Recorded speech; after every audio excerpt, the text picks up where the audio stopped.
Good afternoon. I'm Mary Heller, and as the pastor has said, I served as the professional guardian of Albert and his wife, Bertha Louise Crandall, beginning in August of 2015. I want to share with you some of the time I spent with the Crandalls to help you better understand what guardians do. This is important for me because recently there has been a lot of horrible publicity across the country about guardians who steal and cheat and place their wards under strict control and even prevent them from seeing their family and friends. Sharing some of these stories will also give you a glimpse into Al and Louise's life, or at least the very small slice of it that I was able to see through my lenses during their time with them. In first meeting the Crandalls, I learned that Louise had suffered a near-fatal stroke in about 2012 or 2013. That stroke left her aphasic, meaning she could not talk. And it left her hemiplegic, meaning half of her body was paralyzed. Louise could only use one hand to operate the joystick of her motorized scooter. And boy, what a terror she was, as I bet Brian and Chris can attest to. I remember being called by the nurse at Forum at the Crossing that Louise was running folks down in the hall. There were threats to give her a regular wheelchair that she would have to be pushed in. I remember a trip that Al, Louise, I, and her caregivers made to DePaul, and Chris probably remembers this as well. Since Louise had been a master swimmer, we took her to the new DePaul swimming pool. And all of us were on the sidelines hoping she didn't make a wrong turn into it. I tried to find pictures of that visit and decided that my memory was enough. Her hair was waving in the breeze that she created for herself as she zipped along, and she had a huge smile on her face as she tore up and down the parking lots and sidewalks of DePaul. She was like a kid on a bike. And when she would come to approach the ramp of the wheelchair-accessible van, she flew up it, causing everyone watching to believe that she was going to fly out the door on the other side. So much for the delicate balance of providing safety along with allowing risk. Would you believe Louise wore out that electric scooter and we purchased another one for her? But I digress. I learned about Louise's physical limitations and that Al had mental and emotional difficulties.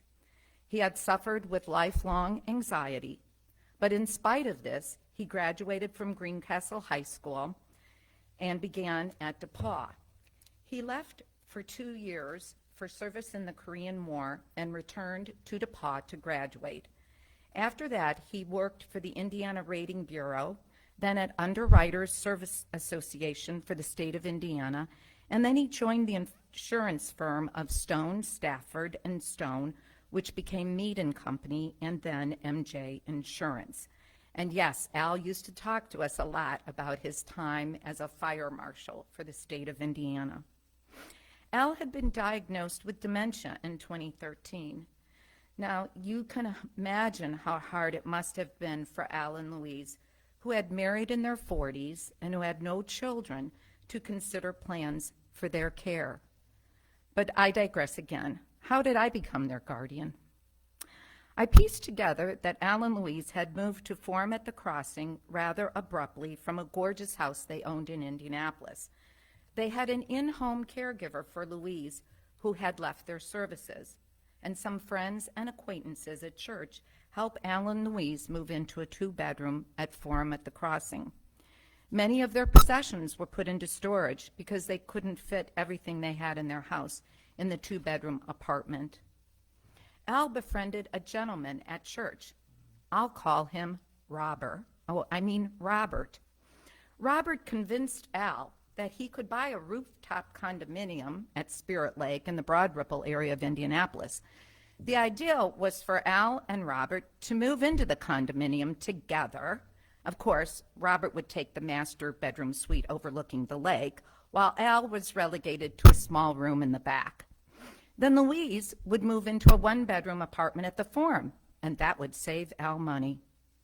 Now, one thing we all learned very quickly upon meeting Al is that he was extremely worried about money. He always thought he did not have enough. It was so difficult for us to buy him clothes and shoes. The care providers would take him to the store, they'd gather up possessions, and then when they got to the cash register to pay, Al would walk away without buying anything. In fact, when we purchased the wheelchair-accessible van for Al, you'll remember this, we had to tell him we rented it because he would have had a fit knowing he had a wheelchair-accessible van. As a professional guardian, I have no skin in the game because I am not looking for an inheritance. Needless to say, this financial transaction about the condominium caused some concern when Robert went into another bank of Al's and attending to withdraw more funds. At that time, Adult Protective Services was called.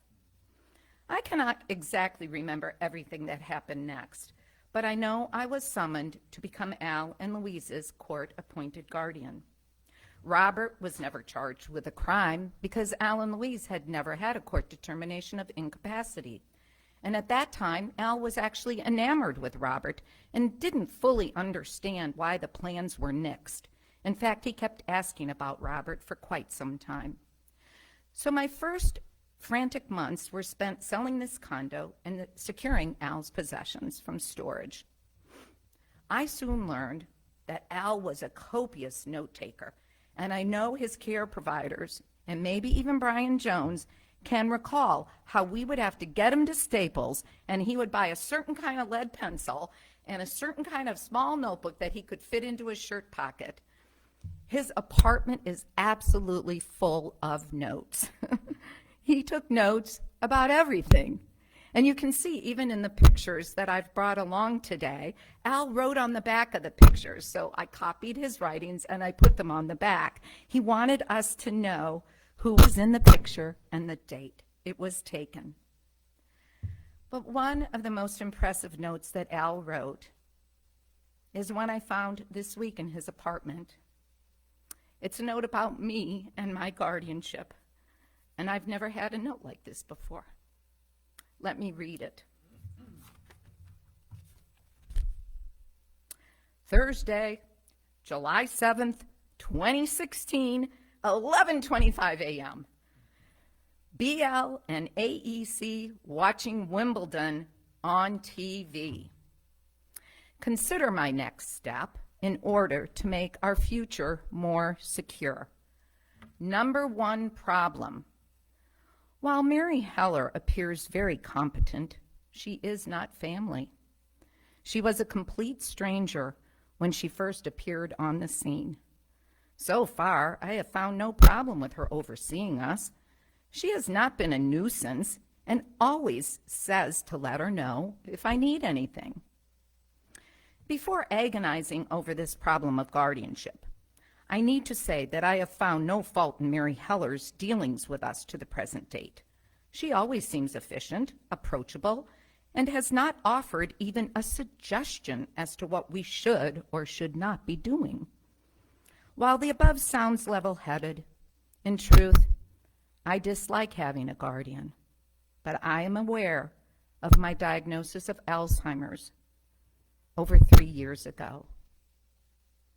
And isn't it amazing I found that note in the apartment? So when my clients ask me, Mary, how did you become my guardian? I usually answer in the following way. I say, for you and I to meet in this place and at this particular time means that the planets and the stars were aligned just right. For better or worse for you, and certainly for me, my betterment. As a professional guardian, my job is to give peace of mind and comfort during the aging process. I know when I am appointed guardian that I am on the most important journey with that person. That is the journey of the winter of their lives. And getting back to Al's note, as a professional guardian, I am not family. And because of this, I am not swayed to play favorites, sheepgoat, or triangulate anyone, or siblings or parents. I have no history with family that could cause me to be resentful, disrespectful, or mean. I am not out to save or spend money for my inheritance. And isn't Al's note a gem? I really have to laugh about it because he says I didn't tell Al or Louise what they should or should not be doing. And I have a little bit of a different recollection of that, and Brian's going to know as well. For instance, knowing that Louise had been an avid swimmer, a master swimmer, in fact, I thought it might be good for her to get back in the pool again with use of a handicap lift that could get her in and out of the water. And even though I ordered her a swimming suit and I called up many pools, and I had them all who could provide the handicap services that she would need, Louise never got in the water. I also thought that Louise could do a better job of communicating if someone taught her to point to pictures in a book or have her type words on a notepad for us to read. So off Louise went, probably against her wishes, to speech therapy, with little or no progress being made despite my good intentions. As for Al, I tried hard to get him to Florida to visit his brother Richard, another DePauw graduate. I believe he only made the trip once. My thought is that he should visit every 6 months, but Al didn't want to leave Louise, and even though I had arranged for wheelchairs and wheelchair-accessible vans in Florida, Al's anxiety kept interfering with those plans I had for him. So, Al, I did try to get you and Louise to do things. Another memory of Louise, on about my third visit to the apartment, is when she became frantic with her electric scooter, spinning here and there and bumping into the walls. I mean, that apartment was a real wreck. She bumped into every single doorway there. Anyhow, she finally brought me a stack of scientific papers that she had written on antibiotics as a chemist at Lilly in the 70s. She was proud, and she wanted me to know how smart she was. And wasn't that a gift to me? Some things I would like you to know about Al is that he had a great sense of humor. He knew all those one-liners and the really old-fashioned subtle jokes, and he always had me laughing when I visited. He also liked to speak Spanish, and we were talking earlier because no one knows where it is that Al learned Spanish or why he had become familiar with it. But he would greet me in Spanish and say good morning or afternoon, just a few words, but he was really happy. And I found Psalm 23 in Spanish on a little card in his room. It is in Spanish. Being a guardian, however, as fascinating and as fun as it can be, is also serious business when it comes to decline. As a professional guardian, I am not afraid to tell therapeutic lies or redirect the conversation 1,000,000 times over. My goal is to instill a sense of dignity and purpose. When I first met Al, there was a huge struggle about whether or not he could safely drive. And so my way to test this with my clients is to get in the car with them. So sure enough, I did this with Al at the wheel. And I was pretty anxious because I felt his turns were a bit too wide. But I thought that if he drove only a few short miles and during daylight, he would probably be safe. And he did that for a little bit of time until his license needed to be renewed, and we had gotten him used to someone else doing the driving. Then Al, very sadly but stoically, gave up his license and replaced it with a state ID. He did this with grace, making my job easier. I was relieved by his ability to move on from that milestone of decline. And Al had been an avid tennis player, and he had worked out at the gym. But he ended up with a panic attack and shoulder pain, and it was then we convinced him his shoulder was no good for tennis anymore. Ending that beloved sport for him must have been very hard, but he did not complain. Another story about Al is when he escaped. Brian knows all about this. I should say he eloped from the forum. Somehow, Al found a back door to the forum, and he hightailed it down 82nd Street and walked into the CVS store at Westfield. Is there Brian found him and brought him back. Now, elopement in a person with dementia is a very bad sign, and it often means placement in memory care. You know, those locked units with the codes to get in and out of. Al didn't know this, but I have a 3-strike rule. And 3 elopements, you're out. Thankfully for me, he only eloped twice. Again, there is a balance of risk and safety. I moved the Crandalls from the Forum at the Crossing to Traditions at North Willow, which is a licensed facility for them to get more accountable medication administration. And Louise died there in her room in May of 2018. And that is where Al died on January 30th. As a professional guardian, I have been paid for all my services, and it might be easy to argue that my current sadness reflects the lack of a paycheck. So I will find another paycheck. I am truly grateful to have known Louise and Al. He was a wonderful, kind man. He never said a bad word about anyone. He may have become upset with circumstances, but this is only when he was in a delusional frame of mind and his broken brain would not provide logic to his thoughts. Louise was an educated and stoic woman, and through Al and Louise, I have learned about DePauw University. They have taught me, and it has really been my privilege to have served them. So when I think about the stars and the planets, I think, what does that mean to me? My life is rich because I was the one person who was selected of all the billions on the earth to ride the homeward journey with them. My sincere hope is at the end they believed in their importance and their worth. Thank you, and thank you, senior helpers, and to Mildred Bibbs, Sharia Dykes, Brian Jones, and all the staff at Senior Helpers who have also been on this fantastic journey.